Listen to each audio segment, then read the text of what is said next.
It's quite straightforward. If your aim is to surpass 99% of individuals globally, then your willingness to engage in activities that 99% of people shy away from is key. You are extraordinary, my friend. Now, while this might seem self-evident, there's a prevailing trend of online videos asserting they can elevate you above 99% of the world's achievers. Yet, upon closer inspection, they all echo the same tired advice. Set goals, cultivate discipline, eliminate distractions. Some even mention monk mode. Seriously? Goals? Please. Goals are what propelled Bill Gates, right? He had goals. My mail carrier has goals. My housekeeper is disciplined. Everyone endeavors to minimize distractions. These aren't actions that 99% of people avoid. And monk mode? Have you observed the most accomplished individuals globally? Their behavior hardly resembles monastic practices. Let's be real, if an action is commonplace, if you can find countless YouTube tutorials advocating it, then by definition, it won't make you more successful than 99% of people. To outperform everyone else, you must do what they don't. Here's a stark reality. When it comes to success, the productivity hacks, the morning rituals, much of that is irrelevant. To illustrate my point, I'll share some fundamental habits of historically successful figures, starting with myself, of course. When I launched my business, I'd typically wake up around 11 a.m., grab a Red Bull and some Reese's Cups, and then spend another 2 hours in bed with my laptop. Ambition in a bite. I maintained this for 3 years and built a 6-figure business by my mid-20s. In the first part of this video, I'll dissect what distinguishes someone as more successful than 99% of the planet. But before you get too excited, the latter half will explore why you might not actually desire to be in that top 1%, because like most significant things in life, success isn't simple, it's quite complex. So, if you genuinely aspire to be more successful than 99% of people, you need to 1. Have a contrarian idea. 2. Be correct about that idea. 3. Execute on it massively. Let's begin with the first point. Most people never conceive a contrarian idea in their lifetime. Frankly, most just go with the flow, agreeing with whatever their friends deem cool that week. However, a notable minority in society will think independently and generate contrarian ideas or embrace seemingly outlandish theories. This leads us to the second point. Among those with contrarian ideas, the vast majority will be incorrect, often disastrously so. This is arguably the toughest aspect of achieving extraordinary success. You must disagree with everyone and be right. And even if you manage to disagree and be correct, you must be willing to act, to put yourself on the line. When we examine highly successful people, we often focus on the last element, their morning routine, their supplements. Execution is frequently discussed because it's easily observable and replicable. While execution is crucial, it's not the sole determinant of the extent of one's success.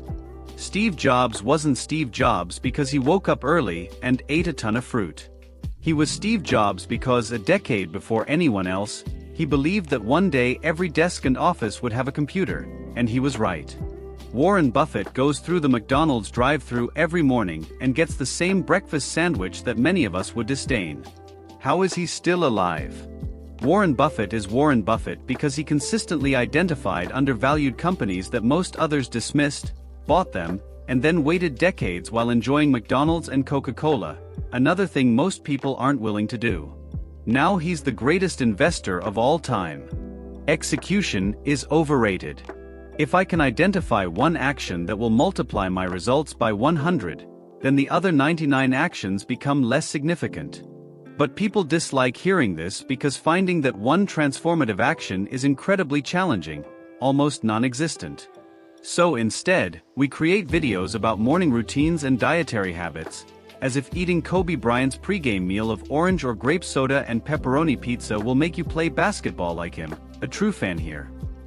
Look, execution is necessary but not sufficient. And 99% of the advice out there focuses on execution. The most difficult part of achieving extreme success isn't the effort. Anyone can work hard. It's being a correct contrarian, the willingness to question widely accepted beliefs, the ability to see alternatives or opportunities that most overlook, and the courage to hold unpopular views even when ridiculed. We forget that Steve Jobs had legions of critics throughout the 80s and 90s. He was even ousted from his own company for being, well, eccentric. Seriously, I almost want to pause this video and just appreciate this pizza. If you consider the greatest breakthroughs in human history, they were all correct contrarian ideas at some point. Initially, every single one sounded absurd, and at each juncture, someone prominent declared, "That's not ridiculous, I think I can do it." Honestly, reflecting on my own career of the past 15 years, having sold millions of books and thousands of courses, and toured the world speaking multiple times, about 90% of the results stemmed from 2, maybe 3, correct contrarian ideas I had at the right moment. The biggest and most obvious was writing, The Subtle Art of Not Giving a F***ck.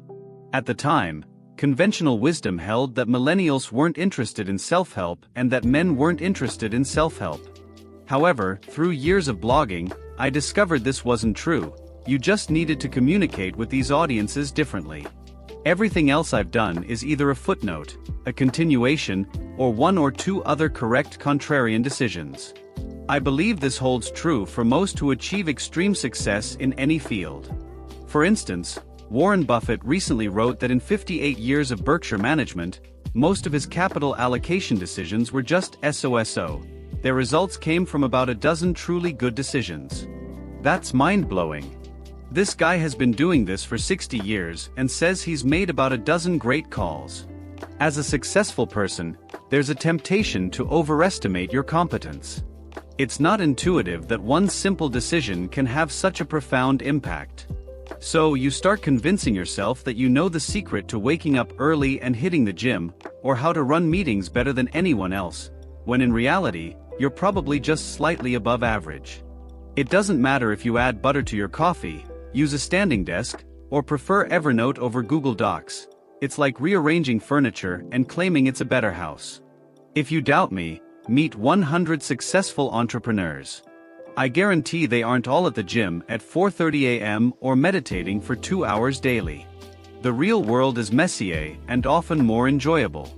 Winston Churchill basically won World War II from a bathtub with a scotch in hand. Look it up. Or consider Thomas Edison, who famously worked for days on end, sleeping just an hour a night in his lab. Want to know his secret? Cocaine. No kidding, that's why we have the light bulb. Oh yeah, speaking of cocaine, let's discuss the downsides of extreme success, or why you might not actually want to surpass 99% of people. The first and most obvious reason is that nobody likes contrarians. Many people fantasize about extreme success, believing it will bring the validation and approval they've always sought. Sadly, the opposite often occurs. I remember when I quit my day job in 2008 to pursue my online business full-time, everyone thought I was crazy. Half my corporate friends practically stopped associating with me, and I'm pretty sure some family members suspected I was a drug dealer. Wonder where they got that idea? Back then, digital marketing was poorly understood. All my acquaintances knew was that I was broke for a long time, and then suddenly I had internet money. I can see why they were skeptical. You have to understand that when you transition from being incorrectly contrarian to correctly contrarian, it messes with everyone's perceptions. Extreme success is only meaningful if the thing you were correctly contrarian about is also significant. Ironically, extreme success only enhances the relationships that were already strong. The second reason you might not want to be more successful than 99% of people is that to be correctly contrarian, you have to be incorrectly contrarian a lot. The truth is, most contrarian beliefs are contrarian for a good reason. They're often wrong. People have tried them, failed miserably, and then spent their lives wondering what they were thinking. This is especially tough when you're young because you might not realize how many of your contrarian ideas were once held by older individuals who tried them, failed, and moved on.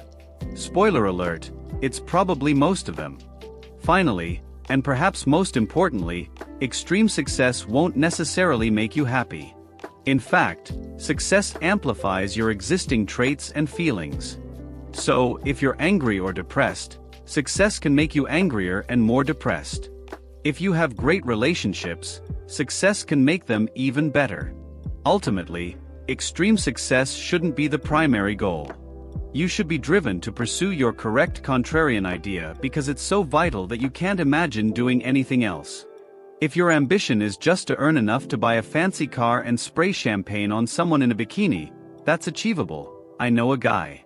That level of success is around the 80th percentile, not the 99th. Perhaps instead of asking how to become more successful than 99% of people, you should ask yourself why you want to be. That question will likely yield more useful answers. Before you rush off to become some obscenely successful badass, maybe take a moment to ensure you're defining success correctly for yourself. That way, you'll go much further.